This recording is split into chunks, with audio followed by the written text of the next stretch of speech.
The first returns for 2026 NBA All-Star voting are in, and the fans are getting it wrong. Again.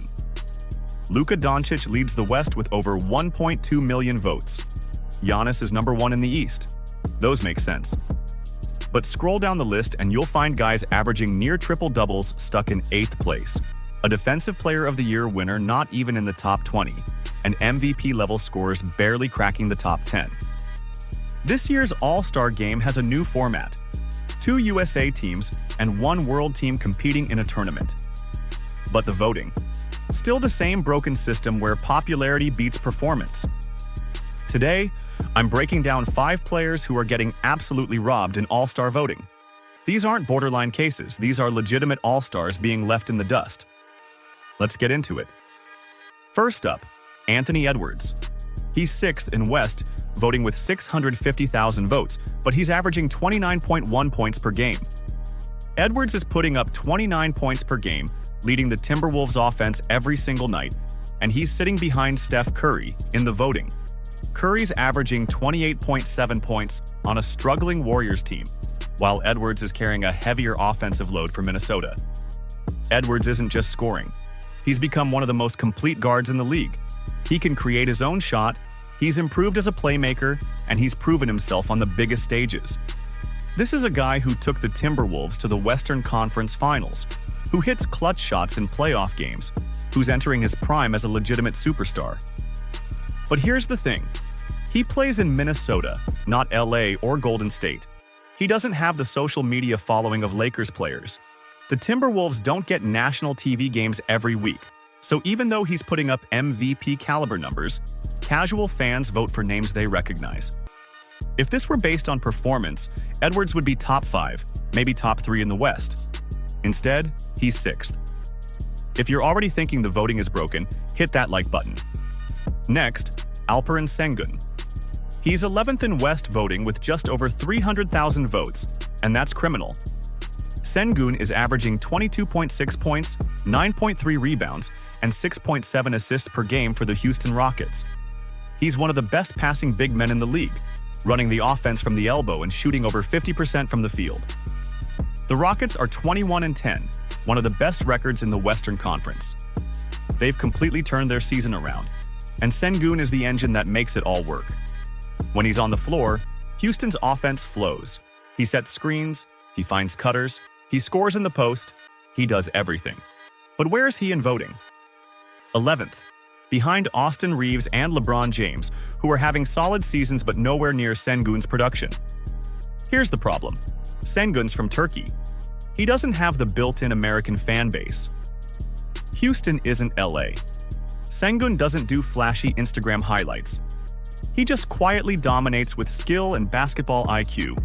This is exactly the type of player who gets left out because casual fans don't know who he is. But if you watch the Rockets, you know, Sengun is an all-star. Now the East. Evan Mobley isn't just outside the top 10. He's not even in the top 20. Mobley is averaging 18.2 points, 9.0 rebounds, 4.0 assists, and 1.7 blocks for the Cavaliers. But everyone seems to forget. He won Defensive Player of the Year last season. The reigning Defensive Player of the Year can't crack the top 20 in All-Star voting. That's insane. Mobley anchors Cleveland's defense. He guards all 5 positions, protects the rim, and runs the floor. He's improved offensively every year, shooting over 50% from the field and facilitating from the high post. But Cleveland isn't a sexy market. Mobley doesn't put up 30-point games, so he doesn't trend on social media. He does the winning plays, rotations, help defense, screening, that don't show up in highlights. Defense doesn't sell. A Defensive Player of the Year not making the All-Star game would be embarrassing for the league. Let's stay in the East. Jalen Johnson is 8th with just over 300,000 votes. Johnson is averaging 24.0 points, 10.4 rebounds, and 8.4 assists per game. He's 1 assist away from averaging a triple-double. That's elite, all-NBA level production, and he's ranked 8th. Johnson has completely broken out this season, running Atlanta's offense as their best player with incredible efficiency. But Atlanta is struggling as a team, and Johnson doesn't have the name recognition yet. Here's the reality. If Johnson were putting up these exact numbers in New York or Philadelphia, he'd be top 3 in voting. But because he's in Atlanta, a small market rebuilding team, he's getting overlooked. Johnson at 8th is better than expected, but it's still a snub for what he's doing on the court. If you agree this voting system needs fixing, leave a comment about which snubbed player deserves it most. Last one, Bam Adebayo. A 3-time All-Star, averaging 17.7 points and 9.7 rebounds, and he's not even in the top 20. Adebayo is one of the best defensive centers in the league with multiple all-defensive selections. He guards all 5 positions and protects the rim. On offense, he's Miami's most consistent player, facilitating, scoring, and making winning plays. This is a proven all-star who's led the Heat to deep playoff runs and is one of the most complete two-way players in the conference. And he's not even top 20 in voting. The Heat don't have the buzz of the Celtics or Knicks. Adebayo doesn't put up flashy 30-point games. So casual fans forget about him. Coaches and media voters know what he brings, so he'll make it as a reserve. But the fact that a 3-time All-Star can't crack the top 20 in fan voting shows how broken this system is. So there you have it. 5 players getting robbed in All-Star voting.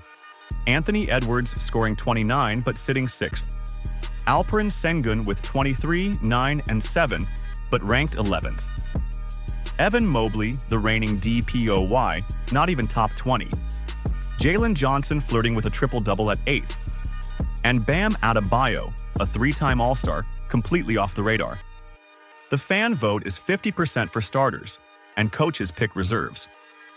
So some of these guys will still make it. But being this far down in voting shows the problem with letting casual fans decide. All-Star voting should reward greatness. Right now, it's rewarding popularity. And that's not the same thing. If you made it this far, hit subscribe. We're breaking down NBA stats and storylines twice a week. Let me know in the comments which snub pisses you off the most, and I'll see you in the next one.